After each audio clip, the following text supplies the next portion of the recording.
मोहतरम जनाब मुस्तफा सिद्दीक साहब कीनिया मंबासा, अस्सलाम वालेकुम। हम आपके ममनून हैं कि आपने हमारी वेबसाइट ahlesunnat.net पर याद फरमाया। आपने ये पूछा कि बराए करम ये बताइए कि कोई शख्स दुरूद शरीफ पढ़ने का मुआवजा ले सकता है या क्या इसे मुआवजा दिया जा सकता है।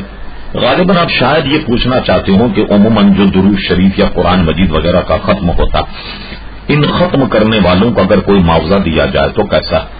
इत्तलान अर्ज है कि दुरूद शरीफ वगैरह की कोई महफिल हो जहां कोई खत्म दुरूद वगैरह का मामला हो तो उन पर तय करना और मुआवजा देना ये तो जायज नहीं।